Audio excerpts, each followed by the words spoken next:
Praise lord. దేవుని నామాన్ని మహిమ గాక. మరొకసారి కలిసిన భాగ్యాన్ని దేవాదేవుడు మనకు అందించినందుకు దేవుడికి వందనాలు చెల్లిస్తూ వాక్య భావనకు వెళ్దాం. ఈ దినమందు కానీ మనం బైబిల్ చదివినట్లయితే బైబిల్లో మనకు ఒక మాట ఉంటుంది. అదేమిటంటే, వృద్ధాప్యమందు నీ తల్లిదండ్రులను అలక్ష్యము చేయకము అంటూ ఒక మాట కనిపిస్తుంది. హల్లెలూయా. ఈ దినమందు మనకు సమాజంలో ఈ వాక్యాన్ని పాటించేవారు కానీ మనకు అన్ని చోట్ల కనిపించినట్లయితే మనకి ఎక్కడక్కడ వృద్ధాశ్రమాలు కనిపించవు.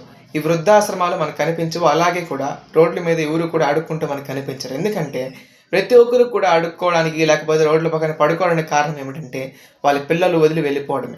అనేక మంది ఈ బాధతో కుమిలిపోతూ నశించిపోతూ ఉన్నారు తల్లిదండ్రులు.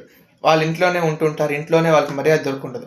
వాళ్ళు మాత్రం చిన్నప్పటి నుంచి ప్రతి ఒక్కటి చేస్తుంటారు. వీళ్ళు మాత్రం వాళ్ళ ఏజ్ వచ్చే కొద్దికి నిర్లక్ష్యం చేస్తుంటారు. అందుకే బైబిల్ గ్రంథంలో అడ్వాన్స్డ్గా ముందే ఏమి రాశారంటే, నీ వృద్ధాప్యం మంది నీ తల్లిదండ్రులను నిర్లక్ష్యం చేయకము, ముదిమి వచ్చినప్పుడు వాళ్ళను నిర్లక్ష్యం చేయకమని మాట కనిపిస్తుంది. మనం కూడా ఆ మాటను పాటిస్తూ ప్రతి ఒక్కరు కూడా గౌరవించేవారుగా తయారు చేయబడతాం. మీ వాక్యం దేవుడు దీవించి ఆశీర్వదించుగాక. ఆమేన్.